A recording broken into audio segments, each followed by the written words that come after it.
എന്തായാലും നമ്മൾ 53 മിനിറ്റ് നേരമാണ് ബാലു സൂചിപ്പിച്ച പോലെ 53 മിനിറ്റ് നേരമാണ് നമ്മൾ കാത്തിരിക്കുന്ന ആ അഭ്യാസ പ്രകടനങ്ങൾ നടക്കാൻ പോകുന്നത്.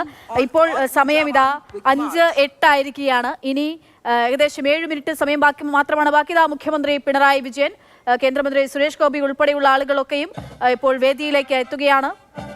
ഗവർണർ ഉൾപ്പെടെയുള്ള ആളുകൾ ഉണ്ടാകും, ഈ പരിപാടിയുടെ ഭാഗമാകും. രാഷ്ട്രപതി ദ്രൗപദി മുർമു അല്പസമയത്തിനകം തന്നെ വേദിയിലേക്ക് എത്തും. അതിനുശേഷമാണ് ഈ പരിപാടികളിലേക്കൊക്കെ കടക്കാൻ പോകുന്നത്. എന്തായാലും നമ്മൾ ഇനി കാണാൻ പോകുന്ന ദൃശ്യവിസ്മയമാണ്. അതൊരു ദൃശ്യവിസ്മയം എന്ന് പറയുമ്പോൾ അങ്ങനെയല്ല, അത് നമ്മുടെ പ്രതിരോധ രംഗത്ത് എത്രത്തോളം നമ്മുടെ രാജ്യം കരുത്താർജിച്ചിരിക്കുന്നു, നാവികസേനയുടെ ശേഷി എത്രത്തോളം വർദ്ധിതമായിരിക്കുന്നു എന്നുള്ളതും ആ വർദ്ധിത വീര്യത്തോടു കൂടി രാജ്യത്തിന് മുൻപിലേക്ക്, ലോകത്തിന് മുൻപിലേക്ക് അവതരിപ്പിക്കുകയാണ് നമ്മുടെ നാവികസേന. സമുദ്രാതിർത്തിയിൽ, ഇന്ത്യൻ സമുദ്രാതിർത്തിയിൽ നമുക്ക് കാവലാളാകുന്ന ആളുകൾ, നമ്മുടെ സേന, നമ്മുടെ സൈന്യം, അവരുടെ ശക്തി വിളിച്ചോതുന്ന, അവരെ നമ്മൾ ആദരവോടെ ഓർക്കേണ്ടുന്ന, അവരെ നമ്മൾ ഓർമ്മയിൽ ഉൾപ്പെടുത്തേണ്ടുന്ന ഒരു ദിനമാണ്. 1971 ഓർമ്മയിലാണ് എല്ലാ വർഷവും നാവികസേനാ ദിനം ആഘോഷിക്കുന്നത്. പ്രശാന്ത് കൃഷ്ണ കൂടിയുണ്ട്. പ്രശാന്ത്, ബാലു എങ്ങനെയാണ് ഇതിന്റെ ക്രമീകരണങ്ങൾ എന്നൊക്കെ പറഞ്ഞു. നമ്മളെ സംബന്ധിച്ചിടത്തോളം ഇതൊരു പുതിയ അനുഭവമാണ്. എല്ലാവരെ സംബന്ധിച്ചിടത്തോളം, മലയാളികളെ സംബന്ധിച്ചിടത്തോളം അവിടെ അത്രമാത്രം ആളുകൾക്ക്, പൊതുജനങ്ങൾക്ക് ഇത് കാണാനുള്ള അവസരമൊക്കെ ഉണ്ടാവുകയും ചെയ്യും. എന്തൊക്കെ കൗതുകങ്ങൾ ഉണ്ടാകും, എന്തൊക്കെ സസ്പെൻസ് ഉണ്ടാകും, വിക്രാന്ത് ഉണ്ടാകുമെന്നുള്ള കാര്യം ഏകദേശമൊക്കെ അറിയാൻ സാധിക്കുന്നു. അതിനപ്പുറത്തേക്ക് എങ്ങനെയാകും ഇത് ഒരുക്കുക? ഇത്രയും ദിവസം നമ്മൾ കണ്ടിട്ടുള്ള, നമ്മൾ കേട്ടുമൊക്കെ ഈ റിഹേഴ്സലൊക്കെ നമ്മൾ അറിയുകയാണ്. അത് നമ്മൾ ഇന്ന് നേരിട്ട് സാക്ഷ്യം വഹിക്കാൻ പോവുകയാണ്.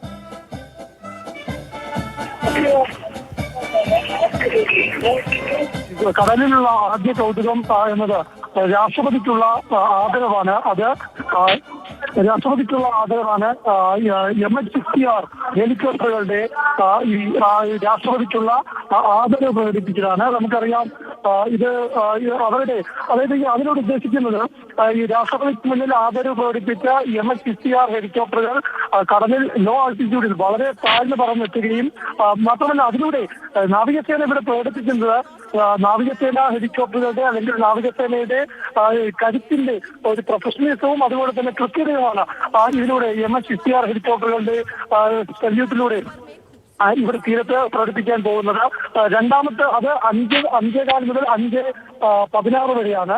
അത് കഴിഞ്ഞിട്ട് 5:17, അതായത് 5:17 മുതൽ 5:20 വരെയുള്ള സമയത്ത് ഏറ്റവും പ്രധാനപ്പെട്ട INS കൊൽക്കത്ത, അതുപോലെ തന്നെ INS കമൽ, തൃശൂർ, ഇംഫാൽ തുടങ്ങിയ ഇന്ത്യൻ നാവികസേനയുടെ ഏറ്റവും പ്രധാനപ്പെട്ട വാർഷിപ്പുകൾ, പടക്കപ്പലുകൾ ഈ തീരത്തോട് വളരെ അടുത്ത് വരികയും സർവ്വസൈന്യാധിപയായ രാഷ്ട്രപതി ദ്രൗപദി മുർമുവിന് ആദരവ് പ്രകടിപ്പിക്കുകയും ചെയ്യും. അപ്പോൾ ആദരവ് പ്രകടിപ്പിക്കുന്നതിന്റെ ഭാഗമായി ഈ ഡയറ്റിനോട് വളരെ ചേർന്ന് വരുമ്പോൾ തീരത്തോട് വളരെ അടുത്ത് വരും.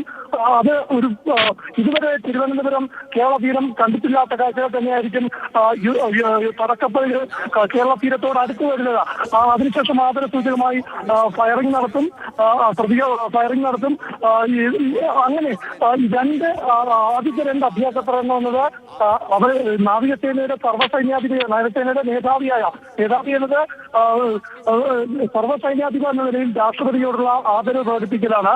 ഈ 2 പ്രകടനങ്ങളാണ് ആദ്യം നടക്കുന്നത്. തുടർന്ന് നാവികസേനയുടെ ഓരോ ഫോർമേഷനും നമ്മൾ നമ്മുടെ പ്രശാന്ത് സൂചിപ്പിച്ച പോലെ തന്നെ ഈ സേനകളൊക്കെയും ചേരുന്നതാണ് നമ്മുടെ കരുത്തെന്ന് പറയുന്നത്. അവരാണ് നമ്മുടെ കാവലാളാകുന്നത് രാജ്യത്തിന്റെ. അങ്ങനെ നാവികസേനാ ദിനത്തിലൂടെ, അതിന്റെ ആഘോഷത്തിലൂടെയാണ് നമ്മൾ കടന്നു പോകുന്നത്.